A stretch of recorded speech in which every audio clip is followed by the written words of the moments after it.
Daryl here. The channel is Programming in Any Language. The supporting website is programminginanylanguage.com or black-duck.com. They both take you to the same place, and it's a place where you'll find the videos and PDFs of the code. The video is static classes. Static classes are quite a bit different from static class members, including static fields, static properties, and static methods. In fact, everything in a static class is static, and the class itself cannot be instantiated. It's more of a tool to help track information in an application. A logging utility is a good example of how a static class might be used. With it, you can record information about how a program is used, who uses it, and so on. A debugging log is another example that might record diagnostic messages that can be used to track down errors in a program. In this video, we're going to create a static class that will be used as a logging utility. The user will enter a password in an application. That application will contain an array of legitimate passwords. The static class will be called by the application program to write an entry to a log file every time it is called. What is actually created is a log file detailing every password attempt in the program, whether successful or unsuccessful. Watch. We're going to look at something a little bit strange this time. We've been looking at static class members so far, and we're able to instantiate classes. This time we're going to create something called static classes. And a static class can't be instantiated. For a static class, a static keyword can be used to declare a class as static. If a class is declared static, all its members must be static or a compiler error will occur. If a class is declared static, the compiler will not allow you to instantiate the class. Well, what good is it then? Well, a class has been declared static. It cannot be instantiated. In fact, a static classes cannot have constructors, and constructors are used to instantiate a class. A logging utility is a good example of the use of a static class. Logging utilities record activity to a log file.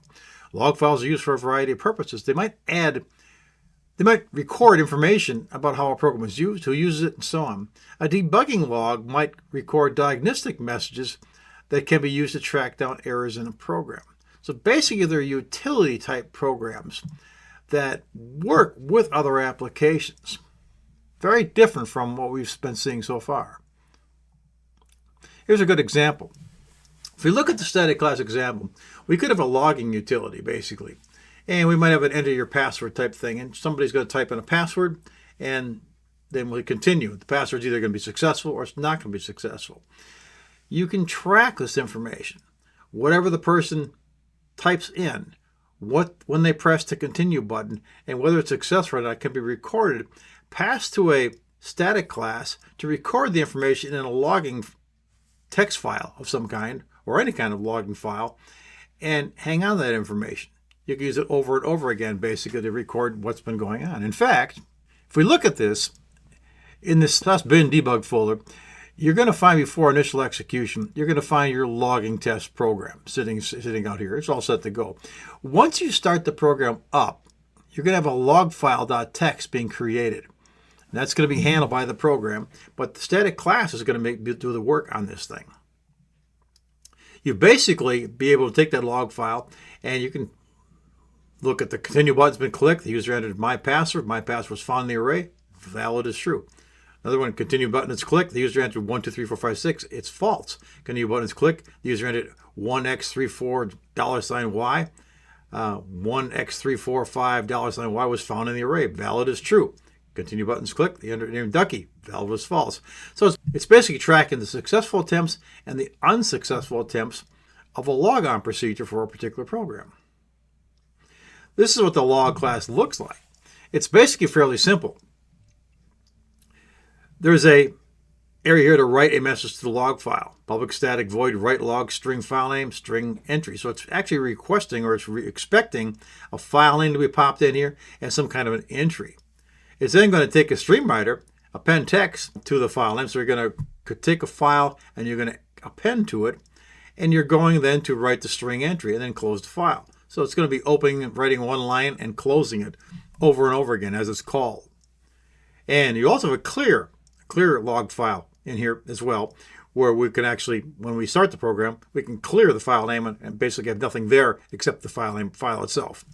This is the logging utility, the form code, basically, from that form we saw earlier with the button and its text box and a label. It basically has a string array here sitting here, right here, with 4 entries in it. 1, X, 3, 4, 5, $Y. These are all successful or valid passwords in the array. And it's also got the log file text, the name of the file that we're going to be using sitting right here, so it can pass that on. But for now, we're just putting passwords in here so we can show the example of these are the 4 successful ones, and anything you type in is going to fail unless it's one of these 4. So we've got a button continue right here, and we've got a form load. Form load is actually going to clear the file. So when you start the program up, a file name is created. The text file is actually created, and the log name is gotten there, and we end up using that thing. Notice it uses the log clear file. It's using the class right here, that class name itself, by the way. If we go back one, you can see the log class is logging utility. It's called log, so that's where we're actually using this. We're using the name because it isn't instantiated, so we're using the class itself. And once we do that, we clear the file. If we type something in the text box and then hit the button, we're going to go ahead and set a Boolean value to false. We're then going to write the log name, which is the file, and say the continue button was clicked. We're also going to call the class again, saying write log where log name with $, the user has entered this, whatever's in the text box. It's then going to go through the process here and check to see if the password is valid. And it goes through by checking this array up on top here and to see if it's actually valid or not. And then, if it is valid, it will say it was found in the array. And then and we will write that found in the array. And then we write down whether or not it is valid or not. For the Boolean value, is it valid or not? Is it true or is it false? That's going to be popping up here. If it's valid, we're going to show the password was accepted. And if it's not valid, password was not found. These will be message box show. It's going to pop up in the program itself. They're going to clear the text box and set the focus to it so another password can be entered. And that's the extent of it. It's a relatively simple program. We're going to start off this program by creating that form. Enter your password, have a text box here, and a continue button. The text box is going to be called txt password, as you can see right here. The continue button is going to be called button continue. The label up here doesn't need to be called anything because we're not going to use it in code or reference it in code. That's all we need to do. The next thing we're going to do is we're going to create a log class.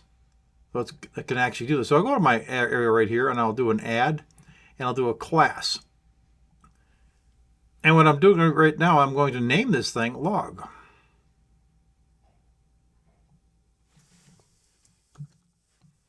And add it.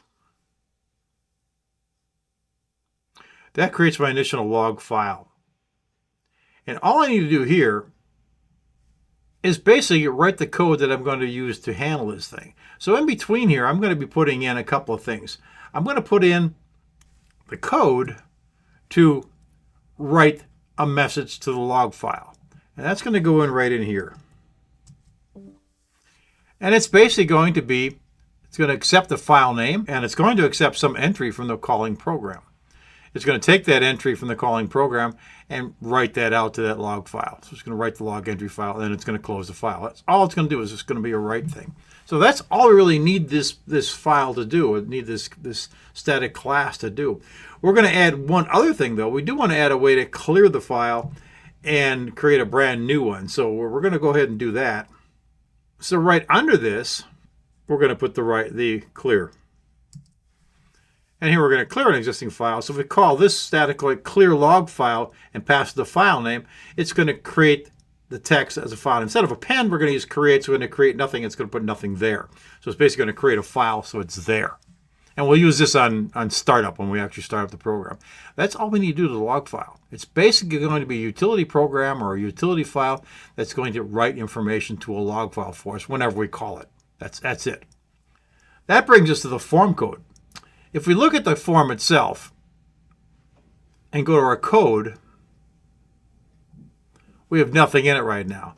But up at the very, very top in the public class here, we want to be able to add the file name and the array we're talking about. So in here, we're going to create the passwords, a string array of passwords, and we're putting 4 things in it. So we're creating a very simple password.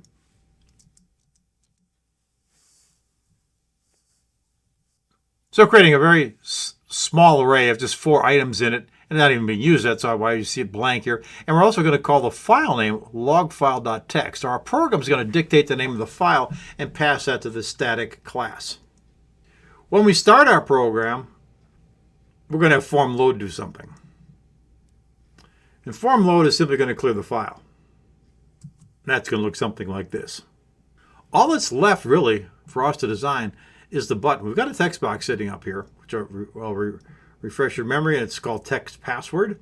And our continue button is sitting right here. And we're going to go ahead and create an event for that. This is where all the work's going to happen. So if somebody types something into the text box and then presses the button continue, something's going to happen. What's going to happen? Well, the first thing it's going to do, it's going to set a Boolean valid defaults. And then it's going to write the log name, continue button clicked, and the user entered whatever is in the text box. So that's going to just do that information for us. That's the extent of it. Once we have the information from the text box, we're going to need to find out if that's valid or not. So we'll create a small little loop that's going to test that for us. We check the password by using a for each loop, where we take the password in passwords and compare it. If text password.text is equal to password, Boolean is true, and we'll write the log file found in the array. No matter what happens, we find one or not, we're also going to go ahead and write the status of the Boolean variable at this point in time, whether it's true or false is going to go down in here. So it'll go through and test. If it finds it, it's going to tell us what they found. Otherwise, it's going to go ahead and just say valid or invalid. Once that's in place, we're going to display the results. What we're doing there is we're going to just test to see what Boolean valid looks like. If it's valid, password's been accepted. If it's not valid, then it's going to be not found. We're not going to see anything on there. And that's all we have to do to make this thing work. The only other thing I want to do, and I may have already done it, is take this form and set the starting position to be centered screen. And I also want to change the form name itself to logging utility demo.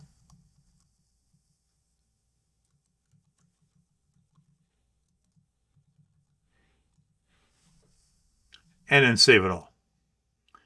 We can take a look at the logging utility demo as it stands right now and go into the demo program, into the bin folder, and into the debug folder, and we'll find that nothing's there. We haven't even executed yet, so not a thing is there.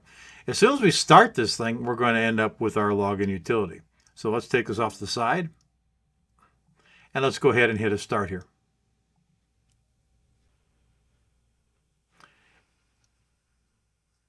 At this point, the log file has been created, blank of course, along with the executable, the other information we need for the program. And we have it enter your password request right down in here. We can add something now. We can add Ducky.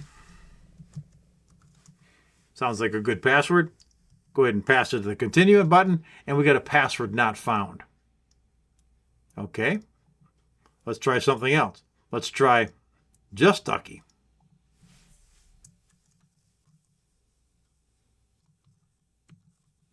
And pass it on down.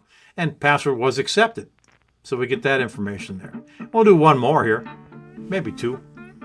We'll do the 1x345 $y. Pass it down. And that was accepted. Now we'll try something obscure, and how about 45ty exclamation point x. Pass it on continue, and was not found. So we'll say no, and now we'll get out of our program. What's going to happen now is we'll be able to take a look at this thing. We've got our login utility has been created.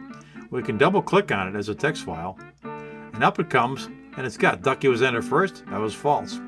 Button was clicked, just Ducky was entered, was found in the array. Valid was true.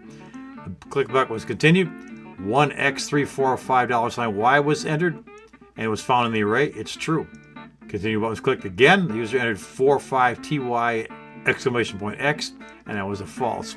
So you could use this information from this program to allow it to pass on to another program and actually go ahead and open the program up if it was successful, or deny the user any chance of getting in if they weren't. Meanwhile, you have a log of what occurred during the time you're actually using this program and what had happened in that time. That's what this thing does. So that's what a static class is in a nutshell. In the next video, we'll use this type of static class to add tracking information to one of our existing applications. Look for it in the application section of the website. Thanks for watching. Visit the website when you get a chance, and please subscribe to the channel. There's more stuff coming every week. We'll see you in the next video. Take care.